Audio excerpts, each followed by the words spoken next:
हरे कृष्णा, जय जय श्री राधे श्याम।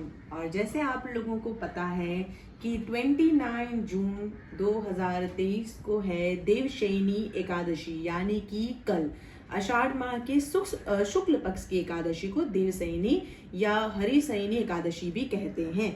इस साल देवशयनी एकादशी 29 जून को है।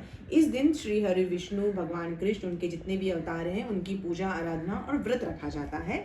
देवशयनी के एकादशी के दिन से ही जगत के पालनहार भगवान विष्णु का निद्रा काल शुरू हो जाता है, यानी इस दिन से चतुर्मास की शुरुआत होती है।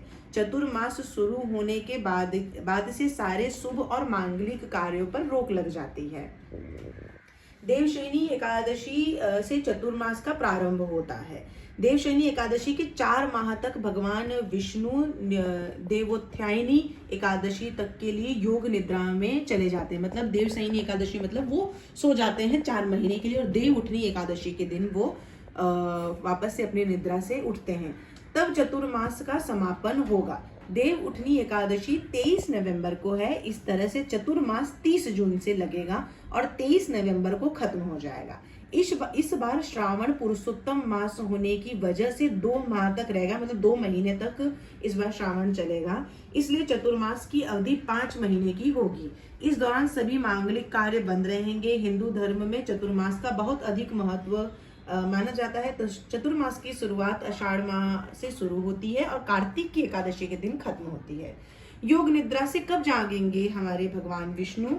तो 4 माह के बाद अपने निद्रा से, मतलब कार्तिक मास के शुक्ल पक्ष की एकादशी को जब भगवान विष्णु योग निद्रा से उठते हैं, तब फिर से सभी मांगलिक कार्य शुरू हो जाते हैं। इस बार चतुर्मास 4 महीने की बजाय 5 महीने तक रहेगा। देवशयनी एकादशी के दिन भगवान विष्णु की पूजा के अलावा कुछ उपाय करने के जीवन में खुशियां भी आती हैं।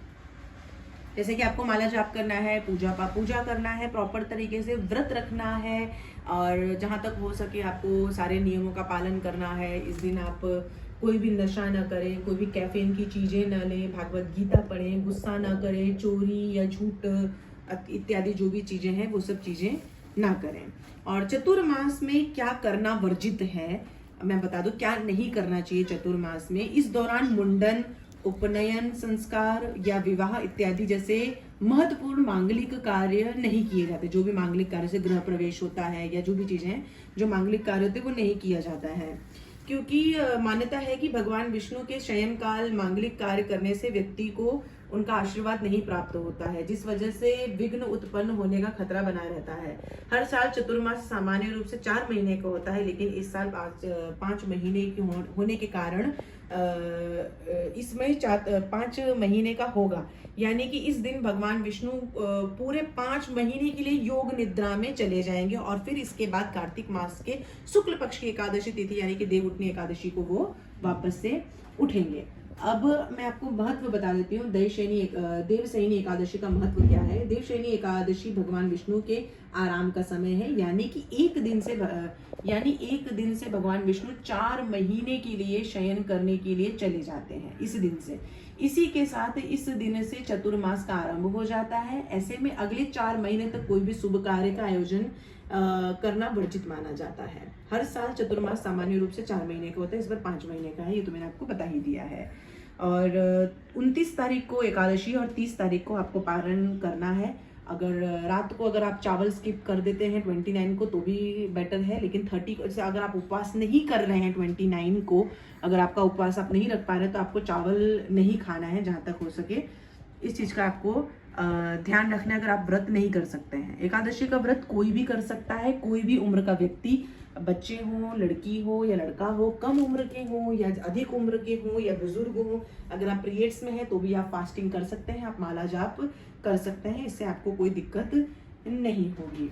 अगर आप सुबह मंगला टाइम में उठते हैं तो मंगला टाइम में उठ के आप नहा धो के स्नान इत्यादि करके पूजा करके और आप माला जाप कर सकते हैं। और अगर मंगला टाइम में नहीं उठते हैं तो जब भी सूर्योदय जब हो जाए, मतलब समझ लो कि 6-7 बजे तक आपको उठ जाना है, आपको स्नान करके पूजा करके और संकल्प लेना है। संकल्प लेने की विधि भी मैं आपको बताती हूँ। हाथ में समझ लीजिए कि आप फूल रख लीजिए, थोड़ा सा पानी रख लीजिए, अपना नाम, अपना गोत्र ये बोलिए और कहिए कि भगवान आपकी कृपा से, आपके आशीर्वाद से मैं एकादशी का व्रत रख रही हूँ, देवशयनी एकादशी का व्रत रख रही हूँ या रख रहा हूँ।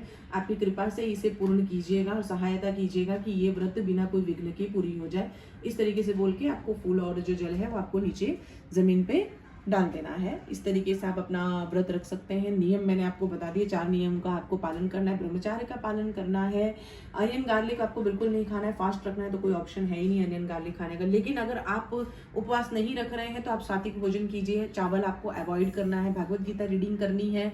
गुस्सा नहीं करना है और कोई भी नशा नहीं करना है। इसके अलावा किसी के बारे में बुरा नहीं बोलना है, न सुनना है। इस दिन सिर्फ और सिर्फ भगवान का आपको ध्यान करना है। एकादशी का व्रत जो होता है वो भक्ति मार्ग में आगे जाने के लिए बहुत महत्वपूर्ण माना जाता है। कहते हैं पाप से मुक्ति दिलाने का काम करता है एकादशी का व्रत और भगवान से एक ज़्यादा अच्छे से संपर्क बनाता है। अगर आपने भक्ति शुरू नहीं की और आप करना चाहते हैं तो आपको शुरुआत एकादशी के व्रत से ही करना चाहिए ताकि भगवान की कृपा आप लोगों के ऊपर बने और आप भी भक्ति में और आगे जाएं।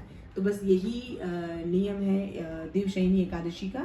आपको इस तरीके से एकादशी करनी है। चतुर्मास है, उसकी भी सारी चीज़ें मैंने आपको बता दी। अगर ब्लॉग पसंद आया हो तो लाइक, शेयर और सब्सक्राइब करना बिल्कुल मत भूलिएगा। जय श्री राधे, हरि बोल। अगर कोई कंफ्यूजन हो तो कमेंट बॉक्स में पूछ सकते हैं।